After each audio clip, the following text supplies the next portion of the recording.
Hello, everyone. I don't normally do videos about things like this, but and this is quite sporadic, but I think this is a topic which is pretty important at the moment and is something which I've been thinking about a lot. Um, I really wanted to talk to Jake Scott from the Mallard about this because he's a great commentator on issues to do with, civilizational collapse and everything like that. But I thought since I can't get him just yet, I'll just comment on it anyway. Um, Amongst a lot of my friends, I've been getting the feeling, amongst conservative friends anyway, that there's something really significant about the rioting which has gone on, and particularly the removal of statues and the desecration of statues like the Churchill statue. Um, the removal of things like Little Britain and Gone with the Wind from Netflix and HBO Max, that it feels like our society is really becoming deconstructed now. And it feels like this is coming from the media, from corporations, obviously from politicians, Labour politicians, but also institutions as well. Like we had the museum in the Docklands who have taken down one of their statues, preempting the anger of the protesters. And it really feels like our society is being deconstructed right now. And all my conservative friends have been extremely, I wouldn't say extremely depressed, but very black pilled on the whole situation. And they feel like this is basically part of the beginning of the end of what we used to know and love as England, and all the things we appreciate about England, the things which we've learned about it from Shakespeare to the countryside and all those sort of conservative things, but also other things such as modern punk culture and the more slightly edgy side of British culture. It feels like this is all being consumed by this cultural Marxist ideology, which ultimately wants to control us and bring in a Russian Revolution type situation where we're basically being controlled by the masses.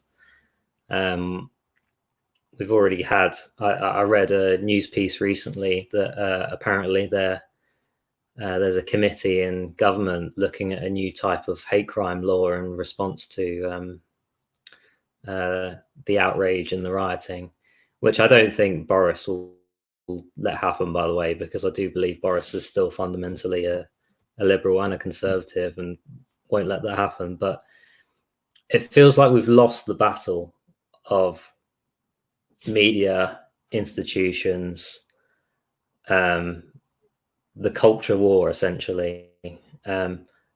However, after having a period of feeling exactly the same as most of my friends, I've actually come to realize that this isn't just a moment of complete sadness and loss.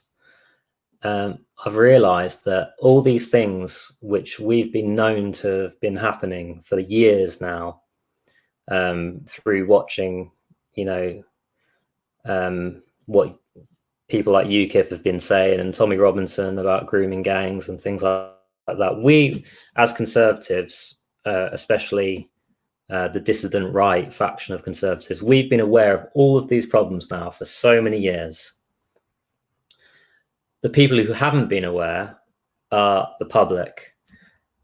And I felt really rejuvenated when people pointed out that this is being broadcast all over the national newspapers, the national TV, these people rioting, attacking police officers, statues of people like Baden Powell, the scout leader, being removed, or they're attempting to be removed, and you know, Little Britain, Gone with the Wind being removed from streaming services.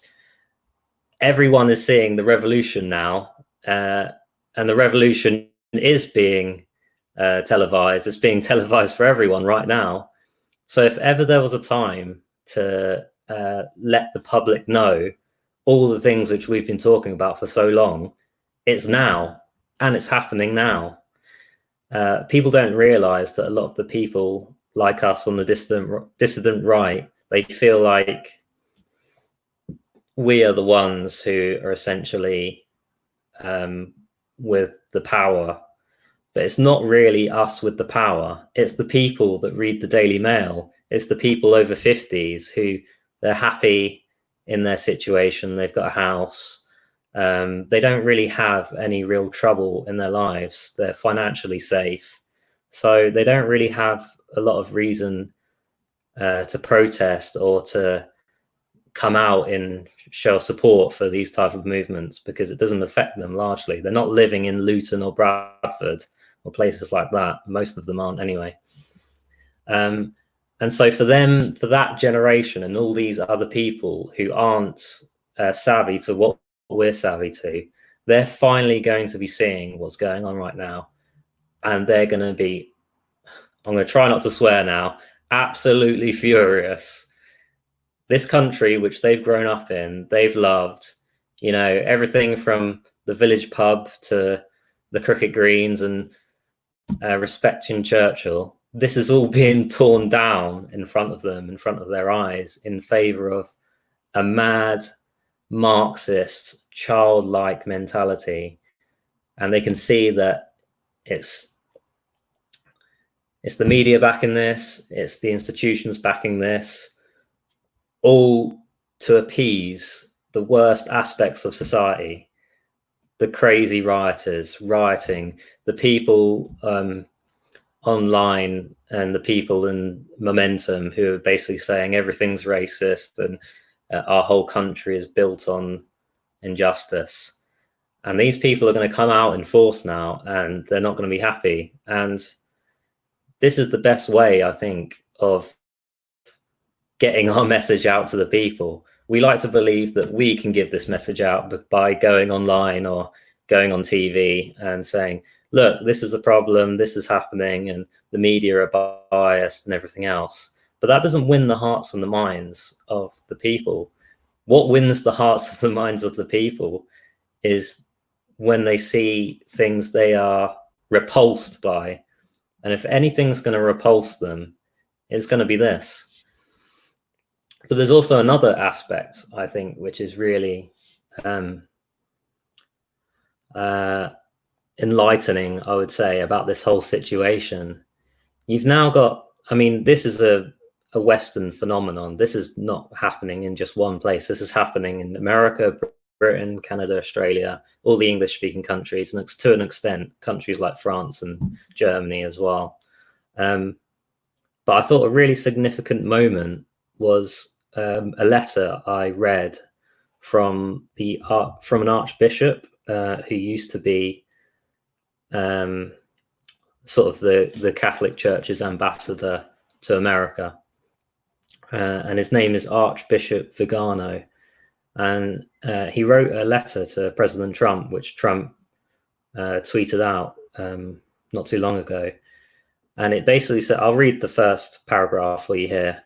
It said, in recent months, we have been witnessing the formation of two opposing sides that I would call biblical: the children of light and the children of darkness. The children of light constitute the most conspicuous part of humanity, while the children of the darkness represent an absolute minority. And yet the former are the object of a sort of discrimination which places them in a situation of moral inferiority with respect to their adversaries, who often hold strategic positions in government, in politics, in the economy, and in the media. In an apparently inexplicable way, the good are held hostage by the wicked and by those who help them either out of self-interest or fearfulness. Now, I didn't know this archbishop until now, and I've just become more acquainted recently to the Catholic Church, and I really believe that Catholicism is the best form of Christianity by far, especially with its its dedication to tradition and ritual, and staying true to what the Christian Church was truly about. And I think this is quite a seminal thing to happen for an archbishop to write a letter to Trump and come out so in favor of his policies. And what he's basically saying here is that, yeah, there are these children of the darkness, the people that want to cause chaos, so they can basically bring in a sort of socialist revolution. And it's people like Trump. Trump is by far not, the most perfect Christian or anything like that whatsoever.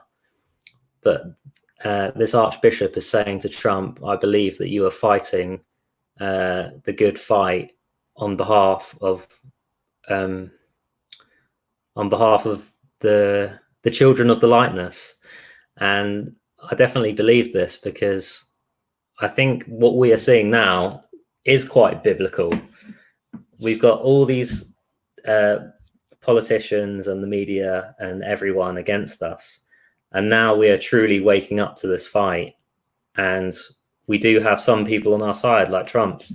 And so I think now is the most the archbishop even says, this is I'm going to pray for you in this most crucial and important moment in our history, because I think exactly the same. This is a seminal moment in the future of our countries.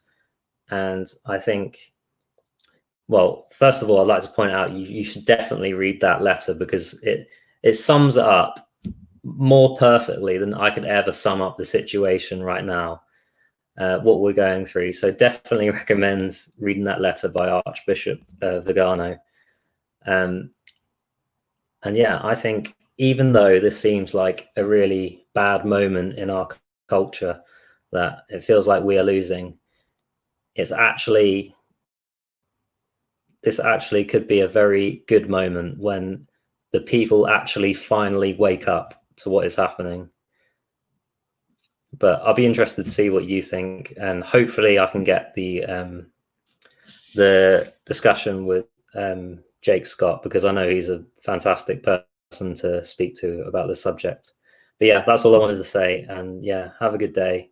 I've got an interesting clip I'm going to upload after this from Jimmy Lai, who's a Hong Kong businessman and activist, and he's fighting for his freedom in Hong Kong.